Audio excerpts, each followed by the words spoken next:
friendship that'll never ever end.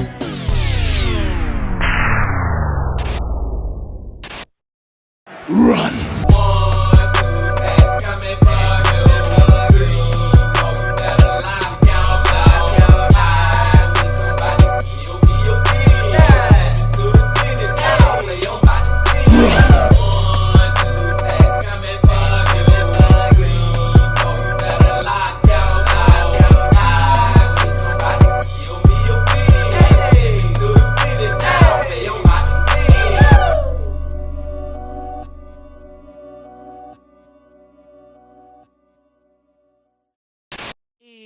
It's a beautiful day in the neighborhood.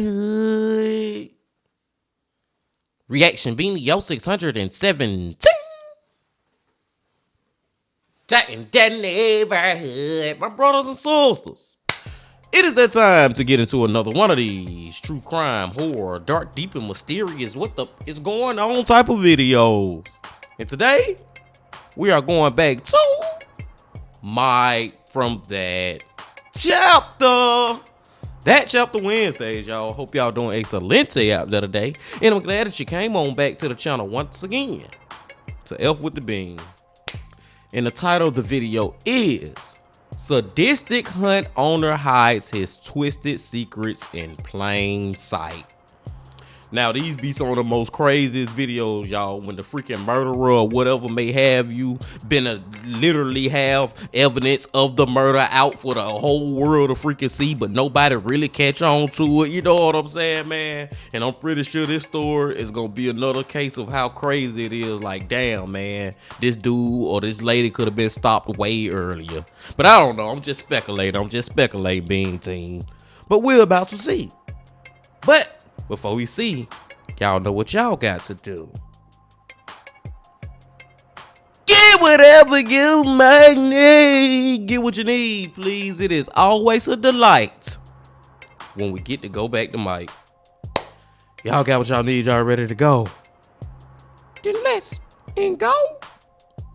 Hey you, and welcome. My name is Mike, and in this whole video, there is a house in Tennessee that is quite possibly the most psychotic place on earth, and it's there for fun. And it's ran by one of the scariest men I've yet to talk about, who A, seems to relish the negative attention, and B, hasn't killed anybody that we know of. Russ Allen McKamey is as fascinating a human being as he is batshit insane. Hey everybody, it's Russ coming at you from the van. That is to say, very. You probably have heard of him, but even if you haven't, I guarantee that by the end of this video, you will either love him or you will hate him. And I think the former is a very tough sell. But before we get into all of that, please subscribe to see new stories for the dark every single week. Now, let's give it a go. Let's give it a go. Get whatever you may need. I think this is going to be real interesting finding out about this guy. So to begin, we gotta set the scene, and the scene is haunting. Quite literally.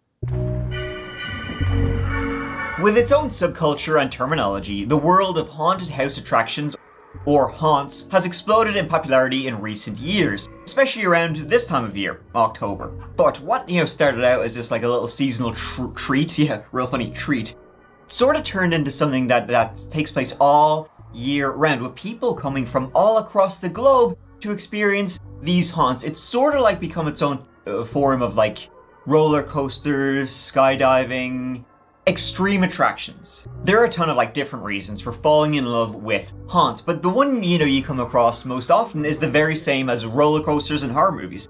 The feeling of terror without the actual consequences of it. Something I actually found really interesting is the surprising number of people, like quite a large number of people, who have adopted a haunt, usually one haunt in particular, as sort of a form of therapy. A lot of people relate to haunts as a form of therapy. It allows them to work through their fears, their traumas, and their anxieties in a safe environment. And it seems like that sense of, survival, kind of similar to like exposure therapy, then leads people to be, keep coming back for more extreme. All right, what's the next one I can do? What's even more extreme than what I just did? And eventually, kind of at the top of that pyramid, is McKamey Manor. Brady McDonald, LA Times. As you can see, I'm bloody, soaking wet, and terrified. Ow! Get out of here! I don't think anyone knows what they're in for if they go here. It's the most extreme one, and we're going to talk about it right here. But, you know, I also just got to let you know, I won't be able to show you a lot of footage from McCamey Manor, because otherwise all YouTube over here will come and take this video out back behind the shed and kind of, you know. But also it's quite... Okay, man, this is a different haunted. This is a haunted house on another level. You know what I'm saying? The people who actually at the haunted house, the guests or whatever, the visitors, whatever the word I'm supposed to be using, the customers, like they actually interacting and getting all wet and stuff. And I just put it this way for y'all that ain't never been to no haunted house. One thing about haunted houses is the people that's inside the haunted house, the monsters. You know what I'm saying? The number one rule is they don't supposed to touch any of the people who going through the haunted house. They can jump up on you and scare you. You jump up behind you, I should say. You know what I'm saying? But they don't supposed to touch you. But it seems like there's a lot of touching going on at this haunted house. I don't know. This is gonna be different. Let's go. Traumatic and disturbing to even view it. The earliest iteration of the manor as like an organized attraction and destination was founded by a certified madman, that is Russ McCamey. It seems that it goes all the way back, like the earliest sources credited even beginning as early as 1989. So this is, you know, an old dog, this whole thing. McCamey Manor, you know, the experience, began its existence as a pretty standard, what the industry insiders call it a boo haunt. It's like your pretty standard, you know, home haunt. You walk through, there's sound effects, there's skeletons that jump out of closets, all that kind of stuff. Nothing too extreme, more kind of fun. Probably something for, you know, the younger folk. Stick a copy of a Now That's What I Call Halloween CD in there, and boy, you got yourself a home haunt. It was only really enough to spook the easiest to spook. As I said, it was a pretty family-friendly environment. It was even featured in like the local newspapers as a family-friendly destination. Russ McCamey was even kind of talked about as like this neighborly uncle type, which, spoiler alert, is a far cry from where this story will end up in about an hour's time. Like many of us, Russ McCamey had a strong love of Halloween, the spookiest time of year, you know, horror movies, everything theatrical, all that kind of stuff. As a boy, Russ would set up, you know, scares and pranks for the other kids in the neighborhood, and then this even continued, you know, into high school, where he kept up, you know, scares, pranks, and he was, you know, a member of the theater, the high school theater, and he would continue up all these kind of things. Russ continued his setting up impromptu holiday haunts with other students. Again, these were all, you know, very roughly put together on a zero budget and very much thrown together. And when Russ's life took a strong, you know, left turn and he ended up in the US Navy, he enlisted, you would think it would put kind of a stop to his haunts and his love of spooky things, but the answer to that is no. He would say even in the US Navy, he would set up, you know, fright sessions for his colleagues. He even says, and you can take this with, you know, a grain of salt, that he even set up improvised, you know, home haunts on actual Navy ships, which sounds like shit. But throughout all of this, there's kind of like shockingly little detail about Russell McCamey's actual personal life, other than a lot of the horrifying accusations that have come out about him. What we do know is that Russ was born on January 28th, 1959 in Fullerton, California, to Joan and Ross McCamey. His parents were originally from Nebraska, but had retired to California after Ross retired from the US Marine Corps. They ultimately divorced in November 1971 after 17 years of marriage, and the then 12-year-old Russ remained with his mother, but he maintained a strong relationship with his father. Russ graduated from Sunny Hills High School in 1977, and a couple of years later, in 1979, he followed his father's lead and signed up for military service.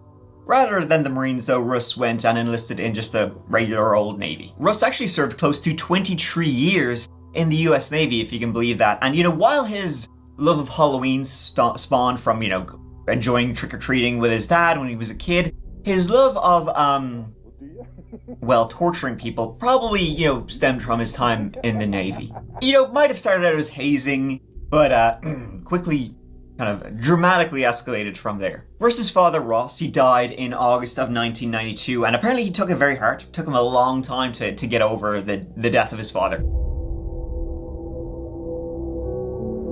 And it was in 1996, while Russ was still serving in the US Navy, that he moved to the Rancho Penasquitos neighborhood in San Diego, California. The house on Almazon Street was the first to become known as McCamey Manor. A year after the move to San Diego, Russ married his girlfriend, Linda Sargent, in Las Vegas. The couple went on to have a daughter together named Lindsay, but would separate in the early 2000s.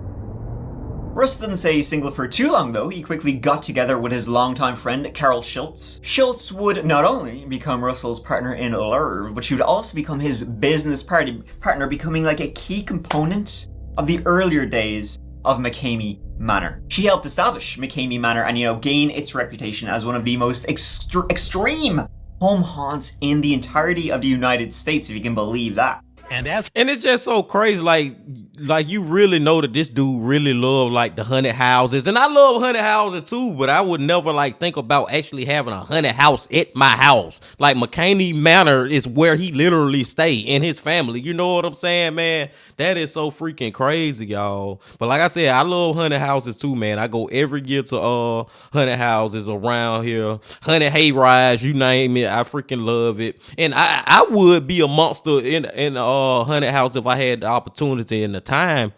Well, I do have the opportunity. All I got to do is go volunteer, but I just don't have the time, man. I go to work at daytime, then I come here recording for my brothers and sisters at night. So it's like, hey, time is tied up. But his passion for haunted houses, I think, is on another level, y'all. Dude said he even be having haunted houses on the freaking Navy ship. That's crazy. For his wife Carol, she says she's fine with being a family that takes Halloween to extreme. And like it's evolution from family fun, scare fest in the 90s. Oh boy, come 2001, folks. Jeez, it changed a lot. And it was around that time that Russ changed his entry policy, to get into his home haunt, to include guests being required to bring a big old bag of dog food. That was like your form of payment, which he would then donate to like local dog shelters and stuff, which is, fair play to you. So with the haunts not actually bringing in like any profits, as I said, the form of payment to get in, big old bag of dog food, it actually cost money. Russ, now that he was out of the Navy, he needed a steady stream of income, and guess what? He became a wedding singer and DJ. Pretty unlikely place, knowing his current reputation. Russ McCamey created a house of horror that would rival anything at a carnival or theme park. 9 rooms, animated ghoulish figures. You wonder what he spent on it. This year, about $30,000. Oh! He guides neighborhood kids through in groups of 2 or 3, assuring them that everything will be fine, that the snakes don't really bite, that there might in fact be a vacancy in the psycho room. It took me 6 months to do what I did in there so far, and we just ran out of time. Russ was a busy man in the early 2000s, not only running his haunts and singing for a few dimes, but also after retiring from the Navy, Russ took on work with the VFW, that's Veterans of Foreign Wars. There he used his counseling skills he'd picked up during the service. He had experience during his service of providing, substance abuse counseling to other members of the military, and, he continued using it now that he was out, which is, again, fair play to him for doing that. Like, that's pretty decent. Like, it's interesting how he would, traumatize people in his haunt, but then he would help with people who were traumatized or going through difficult times when out of it. Sometimes people are just pretty complicated, and Russ is a complicated guy. We're gonna get into it, but he really also loves playing the villain. Russ loves playing the heel, the villain, the bad guy throughout this entire story. He really relishes it. I guess because he loves horror, because there's some pretty heinous allegations out there about him, and he's never really disputed them, from what I can tell. And I'm stuck on the fact, y'all, that he spent, and I believe him. He said he spent $30,000 freaking dollars on his haunted house at his home. You know what I'm saying, man? For just that one Halloween, what the freak? Oh man, that is crazy. Like I said, y'all, you see the level that he on with his passion for this ish is beyond us. Let's go. And before we continue, folks, it is the time of the season for the scariest stuff out there, much like Thank Mike with his commercial, man. But yeah, his freaking passion, y'all, is a little next level. You know what I'm saying? Like, dude, what the freak? 30,000 freaking dollars. Man, please. Let's go. So it was around the mid to late 2000s that word of how intense and extreme McCamey Manor was. It spread beyond, their home in San Diego. It began to spread to all across America. Like, folks, you like home haunts? Get a load of this.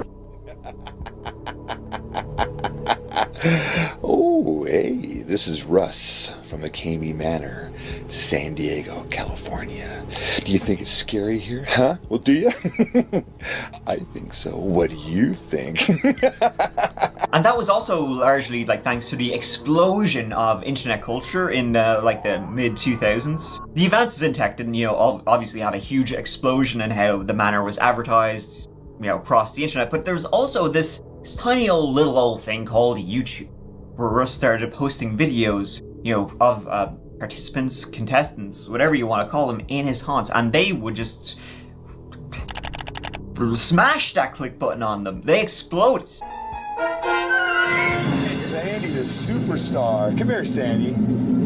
You're absolutely in front. The entire time, Sandy. You saw what happened to Christine, right? She ran out screaming, quit. You like my coffin? Yeah. You like it? Uh-huh. You like coffins? No. You don't? No.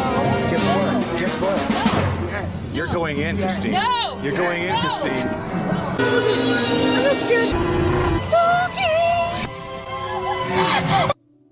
Oh, hell no. See, that's what I was trying to say earlier, y'all. Like, the 100 houses I've been to, at least where I'm from, man, you don't get all physical with the freaking visitors, man. The customers, no. They actually putting people in. I ain't know where in the hell you finna put me in no motherfucking coffin. Hell no. Get the I'll be ready to fight up in that bitch. Y'all better get y'all ass back, man. I'm Russ McCamey. I'm scared! This is McCamey Manor! This is my daughter, Lindsay. The whole haunted house is very scary. This is Carol Schultz. Christmas to some people, Halloween is for us. It's fun living in a haunt, but sometimes it gets a little freaky. In 2007, it was even featured on FearNet, and it's kind of whack because even then, when it was still getting a reputation, still seems sort of tame to what it would become. The heyday of the manor came a few years into the next decade though. Internet success was one thing, but in 2013, the manor was featured on a Travel Channel segment and was praised as being a prime destination for haunt lovers. As a result, the manor was more popular than ever. Russ even had to implement a waiting list system, and he had to weed out those he thought too weak to survive McCamey Manor. You gotta have what it takes if you wanna, be a part of this. I'm good, thanks. At this point though, the haunt was already crossing several lines, and it just seemed to be, how can we be more extreme? Listen, we gotta top that. That's rookie numbers. How can we be even the most extreme? And they really kept pushing it. They, for example, like they broke kind of like the number one rule of haunts, which is don't touch the audience. Russ took. Did I say that earlier, y'all? I know I was struggling to get it out, and I know some of y'all knew what I was saying, man. That's the number one rule when you go to freaking haunted house and stuff. You don't actually touch the people. Hey, man, we ain't even got, we just not got a quarter of the way through this video pretty much. So I'm pretty sure that whatever's going on in this place is about to get worse and worse and worse. He might start kidnapping people. I don't know. Let's go. Took that rule. And he said, shove it up your hole. Because not only would the actors touch, the participants, they would beat the ever-living shite out of them. Slaps and shoves and punches, they weren't just common. They were considered integral to the event. It's still assault, though. Importantly, though, of course, Russ could only get away with this because it was, no minors were allowed to take part in McCamey Manor. All participants were required to be 18 plus, actors also. And previously, Russ had relied on local teenagers to act in the manor's, various roles. But now he was working with 15 or so adult volunteers, and it was really just, growing, and then growing so much to the point that Russell and Carol decided to go pro. If you're good at something, never do it for free. And so they decided to up sticks and move to a place called Hazy Meadow Ranch. This is about northeast of San Diego. Only that's when Russell got hit with a cease and desist from the city. Apparently they weren't peachy keen. They weren't too keen on what exactly McCamey Manor was, and they didn't really want it kind of around them.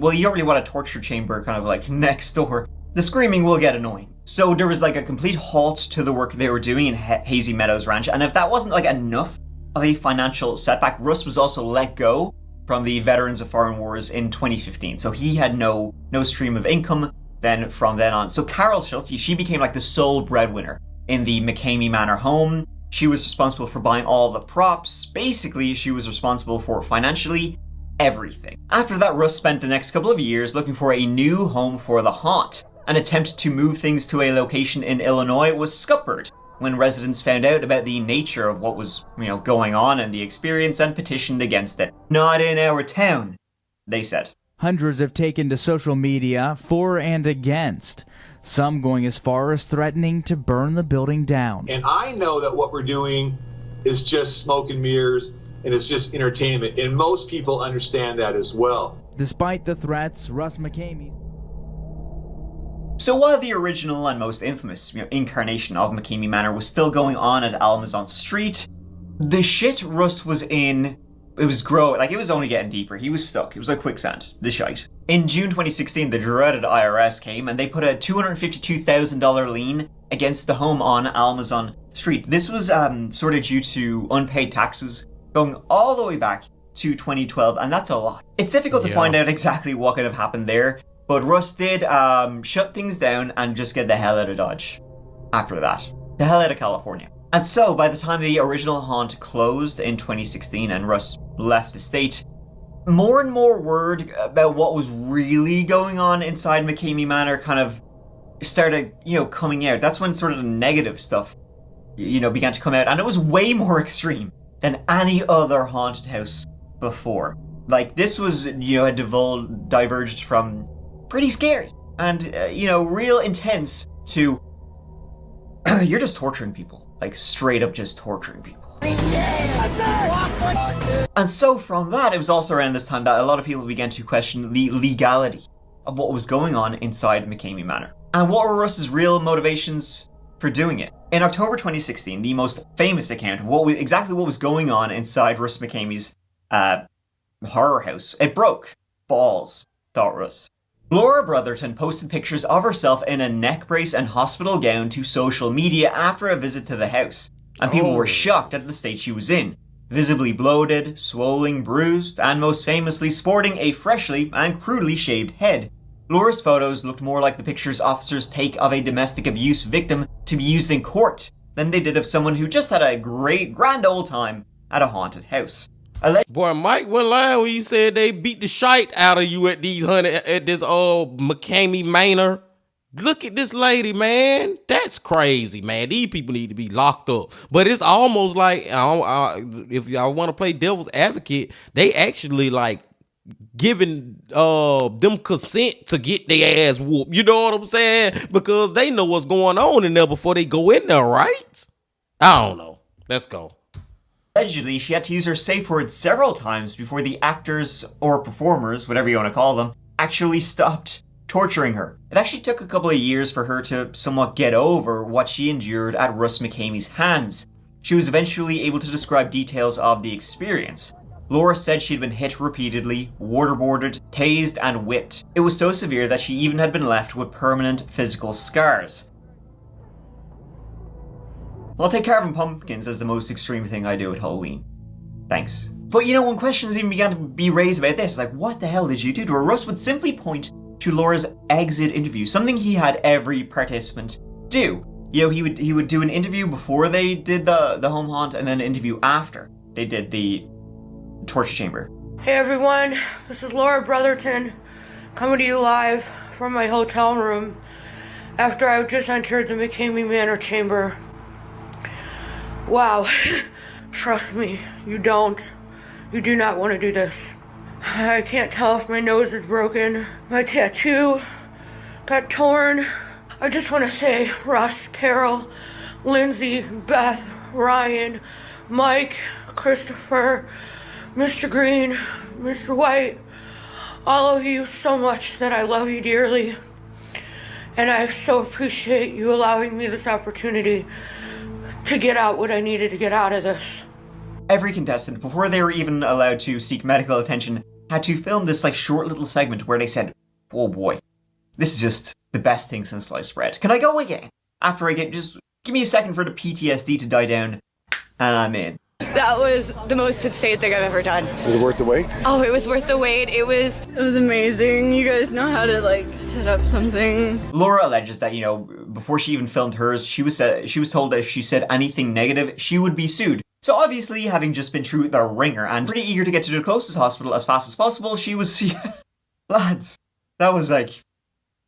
Just wow. That was great. Loved it. I'll see you next year. I love all you guys so much. This is the origin of all those videos of people in very, very rough shape, usually covered in a mixture of tears, snot and blood, looking into a camera, still shaking, and spewing out a load of weirdly specific praise for the experience and Russ himself. Awesome. I'm crazy. The next big development and scandal in Russ's life came in March of 2017 when he met his next partner. Her name was Holly Shilley, though. He was still in a relationship with Carol when he met Holly, though of course he says that nothing, sexual or physical started till him and Holly separated. Carol, of course, says otherwise. And so the loss of Carol wasn't only big for, Russ himself and his own personal life, it was really big for the manor itself. As I said, Carol had been basically bankrolling the entire thing, so when Russ shacked up with another woman and Carol was out, she was like, well, that's mine, I'm taking that, this is all my shit. In a shock to absolutely no one, a monthly check from the Navy didn't exactly cover Russell's personal expenses, never mind the cost of running this extreme haunted house. Carol, she worked as a legal assistant, and so she was on pretty good money. She was paying for everything. So when she took back pretty much everything after she left, saying mine, Russ didn't take that too well and he began to accuse her of theft, which was a sort of a bad idea on Russ's part because Carol, having been with Russ for quite a long time, she had a few things to say about him that maybe not everybody knew. Carol and Russ were together for approximately 15 years, and Carol had a real insight into Russ's dark and twisted mind. And, I say that sarcastically, but I mean it literally. Carol accused Russell of years of physical and verbal abuse, claims that were 100% backed up by Russ's own daughter, Lindsay, who had herself broken off contact with her father since she was 13 years old, owing to her father's bizarre behavior. And outside of all the abuses that were literally going on inside the manor, there was apparently some other... the darkest of all accusations involved Russell's dreams. Carol alleges, and this is, very capital allegedly, that Russell would wake up in the middle of the night screaming about young boys and young girls, having dreams about this. Carol would allege that he had, these thoughts about, young. Russell, of course, he flat out denies all of this, says it's bullshit. Having said all that, it's all allegedly, and if you're upset at an ex, those kind of allegations, it's the easiest rock to throw at somebody. But who knows if it's true or not, because, well, there's more to come. One final thing to note as well about Carol is that she worked in she was a legal assistant in the litigation department of a law firm. So it wouldn't be surprising if she, her knowledge of the law, connections with lawyers, that kind of thing, may have helped McCamey Manor in the earliest of days when the questions of its, legality started, squirting out. Bad choice of words. Holly Shilley, by the way. That's a great point, Mike. That's a great point that I didn't think about. Maybe she was helping him stay above the water as far as the legalities. But her whole allegedly saying him dreaming about the little boys and little girls, I don't know if it's real or not, but I do believe her and her daughter when she say that he was abusing them. I believe that now. Hey, the proof is in the pudding. Just from his, I gotta start putting his haunted houses in quotations because that ain't no damn haunted house. That's a damn torture chamber. Let's go. Oh shit, what the fuck? My fault, y'all. By the way, she was actually introduced to us as a fan. She had been working as an English teacher in Vietnam. She'd heard about McCamey Manor, on the internet, seen the videos on YouTube, and had traveled all the way just to experience it herself. And she would become Russ's girlfriends for like 2 years before they split up in 2019. And very soon after the split up, Holly would completely back up the things Carol had said about Russ, about, she'd back up those horrifying allegations, and the allegations are pretty bad. You need to keep an eye on him because he goes after children. He looks at children in a sexual manner. He's a predator. Damn, it's damning. The things both Carol and now Holly were saying about Russ. Holly would refer to Russ as a, quote, passive pedo, meaning that he wasn't actually physically doing anything, but he once again had spoken of certain desires. They're pretty disturbing allegations. Probably the most kind of, honestly, probably like, when it comes to disturbing allegations, this is pretty top of the pile. Like, hearing about these allegations, my stomach just did a 360 and walked right out of my ass. Holly remained with Russ while he was searching for a new home for the manor, all the time alleging, she was the victim of a physical and verbal abuse, done by Russ. This ranged from him choking her, biting her, denying her food, even threatening to shoot her with a gun. In the summer of 2017, Russ established the most recent variation of the haunt in Summertown, Tennessee. Summertown barely meets the requirements to be called a town. It's actually an unincorporated town with fewer than 600 residents. Russ has always maintained the claim that he has a second location of McCamey Manor over the state border in Alabama. But the truth of that is up for debate, as no one has ever actually seen it, and there's basically no proof it exists outside of Russ's word. He has claimed, though, that the second location is only for those he's deemed, worthy after surviving the trials at his McCamey Manor in Summertown. Lucky them! The location, though, wasn't the only change. Wasn't even the biggest change. So with the destination and Russ's, obsessions and paranoia, whatever we want to call it, at an all-time high, this is when, everybody was hearing about McCamey Manor, he decided to introduce a prize, if you can believe it, a prize for those who would survive McCamey Manor. The prize? $20,000. Not bad. No one's won it. And not only that, Russ was now required to have potential contestants, sign a waiver of legal liability so that you cannot sue them for whatever they do to you. And what they do, it's quite a lot of things that they can do. This is the waiver. It's interesting. Let's look through it, and let's read through some of my favorite parts of it. It is a fascinating read. It's dated 2017, it's about 22 pages long, there's 140 points. It's a lot of points. And one thing to remember is, so basically the waiver says that by signing this you have no legal recourse. No matter what they do to you, you cannot sue them. But, illegal things are still illegal. A waiver doesn't change something not being illegal, it just means you can't sue them. Which has kind of always been a big thing about McCamey Manor. They can't sue him in a civil court, but if the police viewed this footage, they could easily say, that's not on. And by the way, lawyers who viewed this document have said, more or less, you could wipe your ass with it. So it sort of starts off with just, registration. I've set forth any and all pre-existing physical, medical conditions and any mental conditions in their entirety below. If none of these aforementioned conditions are listed, I yada yada yada.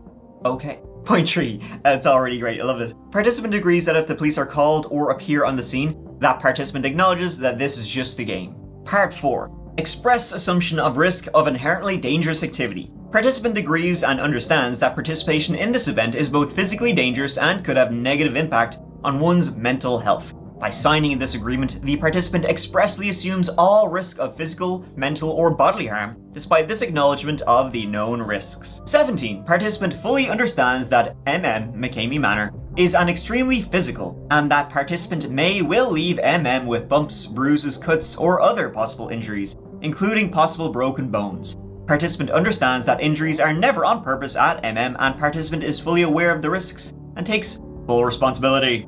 Like, who the freak would sign this? But also, who the freak will really read all this, too? You gotta think about that. People ain't reading all of it. They just signing on the line. You know what I'm saying, man? And also, like Mike said, this is bullshit. They can wipe their ass with this waiver. Man, if the police seen y'all sitting up there freaking abusing people, it's illegal regardless of what this damn paper say, man. Right is right, wrong is wrong. And what y'all was doing was freaking wrong. 18. Participant fully understands that is not a fight club and will refrain at all times from fighting the actors.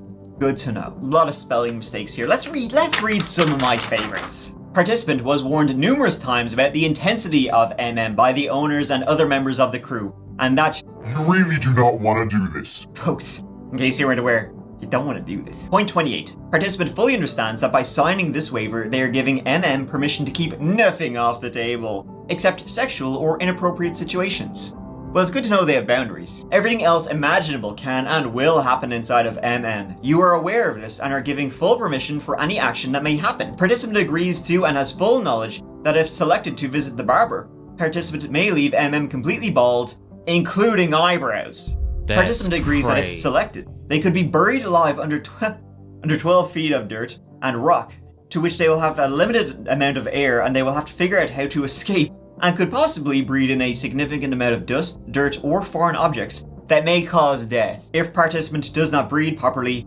or hold their breath at the right time.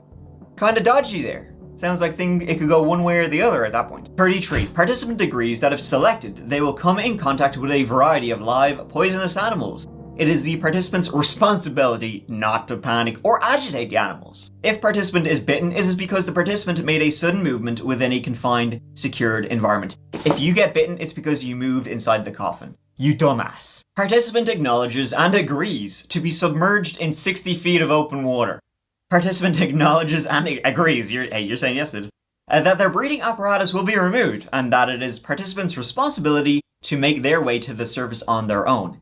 If done incorrectly, there is a real chance of participant drowning or receiving decompression sickness, the bends, which could cause permanent injury or even death. I mean, at least they're not hiding the fact that you can and possibly will die during all this. Good to know. Good to know. Like at this point, I'm unsure if this is just the list is just to scare you, or if it's like, or if this truly is as psychotic as it's made out to be. I mean, am I supposed to just shit myself and say no?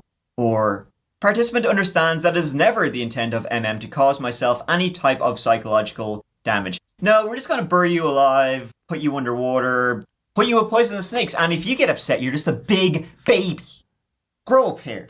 Do McCamey Manor. Participant fully understands and agrees that if they are selected to visit the dentist, that they may have a tooth extracted without Novocaine and will not hold MM liable. Gonna rip it out. Participant fully understands and agrees that they will be participating in various medieval torture devices, such as knife throwing while strapped to a spinning wheel, shackles, chains, gibbet cage, stocks the rack, etc. You know yourself.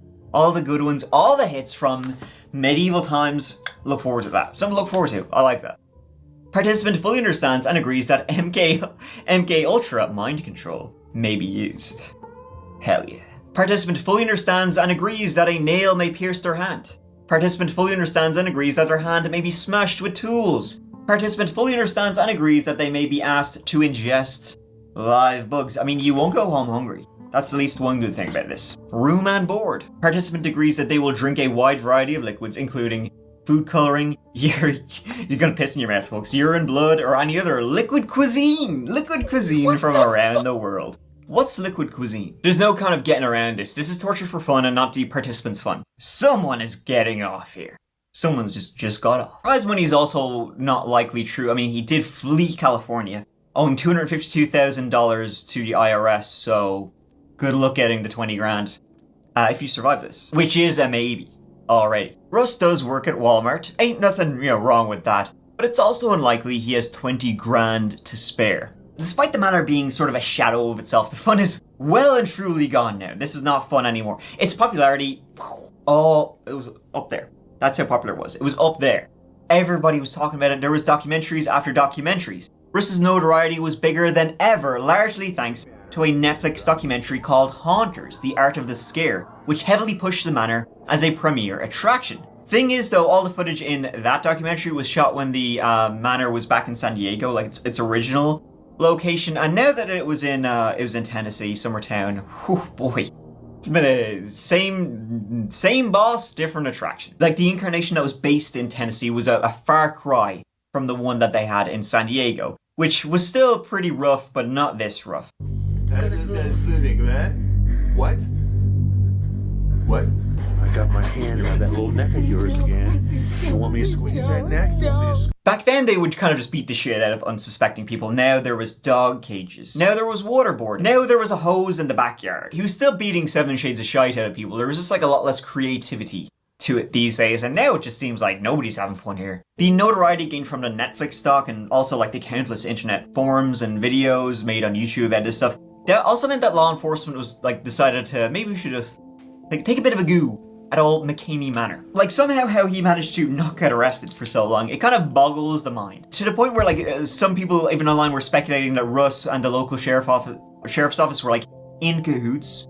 Like nobody had ever looked into it, and it was kind of bizarre. Like people were saying for so long, like this is not What's going on here? Something more going on here that is definitely illegal, and how is this still allowed to take place? Instead of— I agree 100%, man. I don't know how does freaking police allow this place to exist for as long as it did. Like, I'm pretty sure that the police got their hands on one of those waivers at the time. It was all the points that Mike pointed out was just freaking insane for you to be saying that I consent to do that. I consent to let y'all just do everything from burying me alive to letting damn snakes bite me to being put underwater, potentially freaking drowning, allowing you to do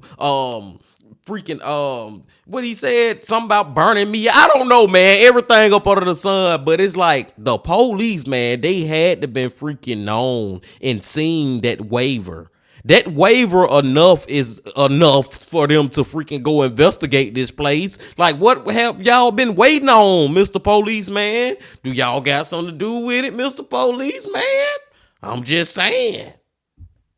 All that legal interest in Rust kind of came from some very weird kind of places. Like in 2017, the Lawrence County Commissioner was apparently looking at ways to shut down the manor, but nothing ever came of it. It wasn't until 2018 that Russ was apparently interviewed at last. This time it was by an investigator for the 22nd Judicial District Attorney's Office, and once again, this led to nothing. That's why McCamey Manor is the world's most famous haunted house, for better or for worse. I mean, we're it. If you type in extreme haunts, it's, oh my gosh, it's those guys. So I get all that, but I caused all that by the films I make, and it's all smoke and mirrors. Somehow, in some ways, Russ just managed to skate by any legal ramifications for what McCamey Manor was doing. So I guess you could say on one hand, well, that's clearly showing that this is just very dramatic, and that he's actually not doing anything illegal, but I mean, it just didn't seem that way. It didn't seem possible that this could be legal to do to people. I mean, people would say online, you signed up for this. You signed up for this shit, now what, you're gonna cry about it? And then it's like, well, yes. Yes, they are. Like, how did nobody read through all this, nails through the hands, poisonous snakes, drowning people? You could even be crushed to death and say, whew, boy, baby, you're good to go. I can't even imagine, like, this is not exactly insurance friendly, even. But even if the legal system was kind of like overlooking Russ, the online community was absolutely not. In 2019, not only did Holly kind of see the light and actually get away from Russ, an online petition began on change.org to shut down McCamey Manor, and even as at the time of like posting this video, it's approaching 200,000 people, but it's still going. Like, Russ used YouTube a lot to promote the attraction and promote it to people, and others also did.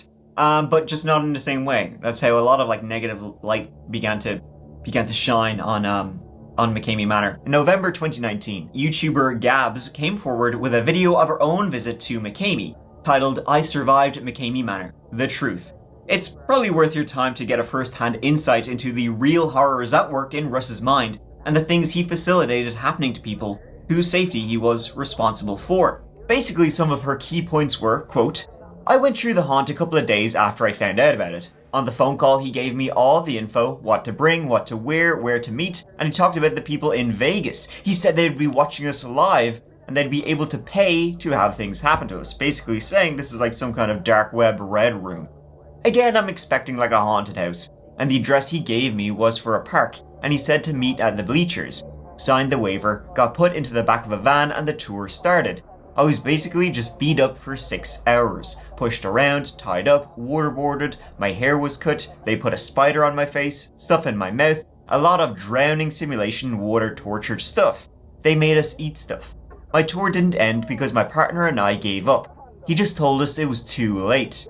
The tours after mine got worse. The mindset became, I can beat the manor, which allowed Russ to get closer to the line.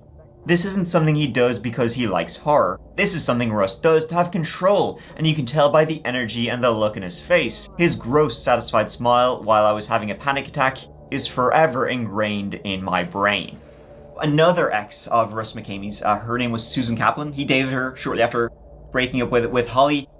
She came out with her own accusations, basically mirroring what Holly and Carol had already said about Russ, about some dark stuff going on, in his noodle. Like Holly, she'd first heard about McCamey Manor online, she kind of sought it out, she went, and then Her and Russ began texting. It kind of got flirtatious, a little bit groomy, and then pretty, he came across as sort of like your typical kind of, again, this is all allegedly, but kind of abuser where he would he was all charming and flirtatious and a really nice guy, and then once they entered into a relationship, things got kind of the other way real quick. He allegedly, began to assert control and dominate Susan's life even outside of their relationship, and she quickly kind of made her exit off stage fairly quickly. Yet Russ remained free, and according to him, the manor was thriving. With a waitlist for McCamey Manor, 20,000 psychopaths want to do it. I think he does one a week.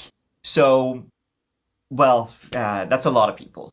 It's a lot of people who have very serious brain trauma who want to actually be a part of this freak show. What I do need to mention though is this waitlist stuff, it's a kind of sorta type deal, as we simply have to take Russ's word for it. And from multiple different accounts, if you are a pretty girl and you contact the manor, the waitlist will evaporate.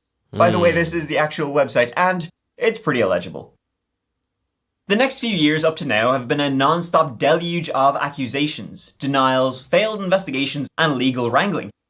So many videos claiming to finally, expose the manor have been released over time. But probably the most interesting video is one done by a YouTuber named Reckless Ben, who truly kind of actually exposed McCamey Manor and Russ McCamey. He did his own, I guess you call it, investigation, and it all sort of centers around this mythical lost hard drive. See, allegedly there is this hard drive that Russ McCamey had, and he lost it. On that hard drive is the full videotapes of the participants of McCamey Manor. Just released to YouTube would be some select clips, the participants' entry, and then their exit. But he never really released a full video of what he actually was doing to them, just kind of clips to freak you out. So those videos he did release were very heavily edited, and they did miss kind of you got A and you get C, where's B? What happened? What actually happened? So he would keep all of these originals on this hard drive, what we call in the business evidence of the torture he was doing. Because when law enforcement would investigate, he would only show them, the bits he selected. Oh, I'm not torturing these people. They're claiming I assaulted them. No way. I'll show you these videos I took. He would never show law enforcement, it's believed, the full videos of what he was actually doing. He knew full well what he and his actors were doing was not strictly legal, and that footage of it could see him locked away. The thing is, at some point in the move from the original site in San Diego to the current one in Tennessee, Russ lost track of the hard drive. He claims it was stolen. Raw, unedited footage of every single person when they're actually inside McCamey Manor. So there is Russia's hard drive that was being sold, and it had all the San Diego tourists on it. What this YouTuber Reckless Ben and his buddies were able to do was track down this lost hard drive. It's genuinely a fantastic video. I'd highly recommend it. It really shows a completely different side to McCamey Manor, and it really has Russ McCamey kind of on the run for a lot of it. I'll link it down in the description if you're, keen to learn more about this. I would say it's mandatory viewing. So what the secret... I might have to check that video out, man. Most definitely. Footage kind of revealed is it's all fake. Sorta. Because he'll go to some pretty extreme measures just to make sure he gets a viral reaction. So first he told his audience that Marissa's about to go through a challenging underwater swim. So now he needs a massive reaction for when she gets out. Desperate to capture it, he ties her down and pepper sprays her. All Russ needs now to complete the shot is a little bit more movie magic. Now, everyone watching the YouTube video thinks she just came out of the scariest underwater haunted house ever. And because Russ was able to capture such a crazy reaction, his video went viral. It appears to show Russ, tell people what's going to happen, and then he blindfolds them and tricks them into believing, the torture that they're actually undergoing. To the point that many of his original actors, they actually quit McCamey Manor because they just thought it was kind of complete bullshit. They thought it was complete bullshit, but also going too far. The videos he filmed, they're pretty fake. He's telling participants to cry and scream about, what they endured in McCamey Manor. But then at the same time, the torture he was genuinely doing, it just seems brutal. It just seems personal and very dark. I mean, I know this whole story is dark and disturbing, but this just seems truly sadistic. It's man, I don't care the fact that you actually didn't put me on the water and just threw a bucket of water on my head. You still freaking pepper sprayed me, man. Don't fucking pepper spray me, man. That's torture within its own. That's assault. You know what I'm saying, man? Like, dude, no, it's bullshit. Like, his actor said it. That's the reason they quit. Like, man, this man around here bullshitting. And at the same time, you still torturing people. A way that it didn't seem like it was before, but also sort of pathetic. Like, some of the contestants that he filmed were just actors. You know, he would say, like, I'm not going to do anything to you. This is just, for a promotional video. But then he would actually torture them, like dragging them behind his car where they would truly get, like, cut up and then dunked them in water that was really, really dirty, as if he was trying to purposely get their wounds infected. It's very, very strange. Sadistic is probably the best word for it. For example, there's no snake pits or high wire acts or throwing you in a lake or burying you alive. It's just him and you on his property with hoses, fridges full of water, dog cages, trip tires, and pretty much whatever he has lying around. So Reckless Ben and his buddies, they sent this raw footage to the police, who did not care. And that was kind of it. He said he won't release the footage to the internet because the participants, you'd need their permission too. And so that sort of kind of just ended. The main thing though that was revealed is the very sad current iteration of McCamey Manor. Yoga class. Meek from the inside flip. Don't let crush your little feetsies. Come on, you're an athletic woman. Be athletic. Let's go. I'm filming you right now. This is for the world to see. Let's go. Don't break it. Don't break it. Come on, let's go. What began as a fun night out for kids at Halloween before morphing into a vicious PTSD-inducing nightmare has finally come full circle and then carried on its journey into abject hilarity, but mostly sadness. I put a mark in the grass where you gotta go. Now I've got to pass it though, okay? I've got to go past. Far from the nightmarish experience former contestants would have gone through, now the current iteration of McCamey Manor seems to be you put on a onesie and you do jumping jacks and push-ups while carrying a barrel on your back. And that's sort of get hosed down. And that's kind of it. It's kind of sad and pathetic now at this stage. And it also seems obvious that Russ doesn't have $2 to give a winner. Never mind the $20,000. That is promised for whoever survives McCamey Manor. So as a result, anyone who's even close to finishing, there's no finishing. You can't finish McCamey Manor because once you get close to finishing, you're forced to quit. Or rather, Russell will say, oh, you can't do anymore for your own safety. It's getting too dangerous. I'm not going to let you finish this, and therefore you're not going to get any prize money. That doesn't exist anyway. And unfortunately, you missed. Like I said, you've missed about 3.5 hours of some really... I'm being denied my 3.5 hours. You are, but... I'm being denied my 3.5 hours. Wife, don't stop. But tell her I'm not. But for the record, he wants to go fourth, but for safety reasons, I don't feel comfortable. Allegedly, this is a tactic Russ has used to trick all versions of his haunts, that as soon as anybody was close to finishing it and getting whatever prize that he promised, he would just say, for safety reasons, it's getting too extreme, we gotta stop now. So nobody ever actually won shit. However, when Reckless Ben, his expose and his videos came out, Russ, of course, came out on social media hitting back. So he's been, for the last 6 months, posting a ton of videos about little old me, about exposing the manor and exposing me. And he's just been a real classy, really good kind of guy with really good information, right? Wink, wink. Calling him out, and it's kind of turned into some sort of drama shite. Like, there's this whole other side to McCamey Manor also. Feuds between different haunted house owners and Russ, ex-friends of his setting up McCamey Manor Exposed. Like, there's this whole other drama and a large number of people truly creating these communities dedicated to shutting down McCamey Manor. But still also, on the other hand, to this day, throughout all of basically what I've gone through at McCamey Manor, there's a lot of people who still follow him, who still support him, people still signing up to take part, contest, participate in McCamey Manor. The explosion in interest in recent years basically forced the authorities into having to investigate. And finally, after decades of whistleblowing and thousands of hours of independent investigations, on Halloween 2023, Tennessee Attorney General sent notice to Russ McCamey that both he and McCamey Manor were under investigation. Russ replied by filing a whole bunch of frivolous and silly lawsuits. But then, yet another twist in this story came over the summer of 2024. Folks, I'm getting whiplash from all the twists in the story of McCamey Manor. Tracking crime now in Lawrence County, the owner of an infamous haunted attraction known for its extreme tactics is facing charges. According to court documents, Russ McCamey was arrested at his home in Summertown on Friday after allegedly assaulting his girlfriend. Since Friday, more charges have been filed. He's now accused of trying to kill his girlfriend on more than one occasion, with the first incident reported on July 17th, a day before the alleged attack. McCamey. Man, I ain't expect us to get none of this, y'all. Like, seriously, man, I thought this was finna be the end. You know what I'm saying? What the freak? This came out of nowhere.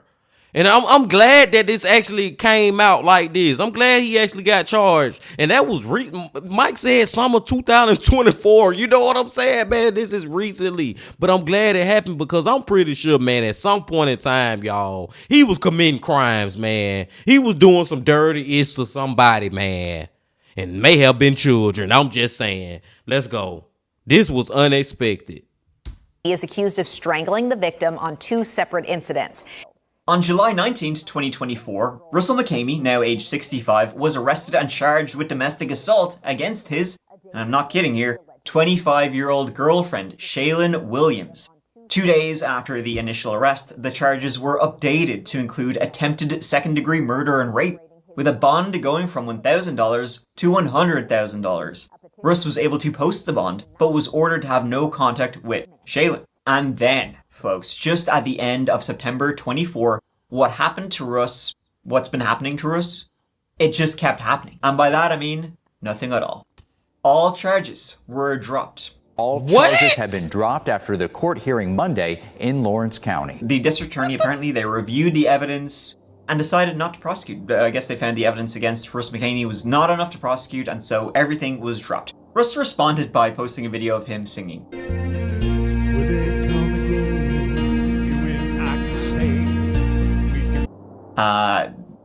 So he likes to celebrate. Hey, can't fault a man for that. And so that's really the story of McCamey Manor to date. It's the gift that keeps on giving. It's very twisted and very disturbing. A horrifying experiment by a mad scientist, or truly just a torture chamber run by an actual psychopath. I'll leave that up to you to decide. I mean, it's not boring, and Russ is not boring, I'll give him that. You know, when I started looking into this, I kind of did want to give Russ McCamey the benefit of the doubt. But the more I kept looking into it and finding out, and more news that was coming to light about the whole McCamey Manor and himself, whoa boy, wowzers. Gee willikers, oh gosh. He is an insane maniac person. Yes. I think that's kind of undisputed at this point. But whether there will be any consequences, should there be consequences for the whole McCamey Manor fiasco, you know what? That's not for me to decide, but have at it in the comments down below. Man. Thank you so much for watching. Truly means the absolute world to me that you're here watching this whole video. As always, new That Chapter video is out every Tuesday, but please check out the That Chapter Patreon. Whole playlist of patron exclusive videos, patron only Discord, early access ad-free versions of all videos, and also the That Chapter podcast releases a new video, brand new podcast exclusive story every Monday morning. So please give it a go. But until the next whole video, please take care of each other and yourselves, because I love you. Mike out. Man, oh man, Bean Team. It is always a delight when we get to go back to Mike, man. Like this one right here with this dude. This is a very like complicated story with a lot of different layers, but I'm telling y'all, man, and I know y'all feel it too, Bean Team. He, long story short story long, has done some evil-ish in his life. Committed some crimes, tortured some people, did some of probably the most unthinkable things you could think about to some people, man. And he just never got caught. And then Mike gave us a swerve at the end. I'm thinking, oh, okay, I'm happy. Yeah, man, he finally got charged with something. You know, he gonna do some time for the crimes that he committed that he got away with because nobody ever charged him back in the past. I'm trying to get the back pay in for the crimes, you know what I'm saying, man? Then Mike said all charges was dropped again. Freaking again, man. Like, I don't know, I mean, if anybody out there was to say that, hey, the police involved with this ish, with him, of some kind of way, Hey, I wouldn't say you lying because it's like, dude, why y'all keep dropping all these charges? Why y'all ain't been picked up on this guy? And even if all of it was fake and he wasn't actually drowning, but he wasn't drowning people and stuff. But like I said, man, it's still torture for you to be sitting up pepper spraying people. You know what I'm saying, man? That is assault too. And then there is a lot of evidence that a lot of this stuff actually did happen. Don't forget about that picture of that lady, y'all. You get what I'm saying, man? That right there was literally assault. They beat the shit out of that damn lady, the shite out of her, as Mike would say, man. The lady who was in the hospital and stuff, like, that's real. He actually let that happen on his watch. And that whole wager form thing is some BS. And I seriously feel like that wager form is when the police should have really started investigating. But for some reason, they just didn't want to really investigate, y'all, which would take me back to what I said too, man. If you want to say that the police department may have been tied in or in cahoots with the McCaney, tomato, my mama. I don't remember the name, Maynard. Hey, I wouldn't argue with you. But I digress. I'm gonna go and let y'all go now, Bean Team. Another great That Chapter Wednesday. I appreciate y'all coming on back as always. And before you leave, just please hit that like button, comment, subscribe, and do all that if you ain't did that yet. And remember this: love, peace, and happiness. Stay safe. Don't stop. Keep going. Yeah.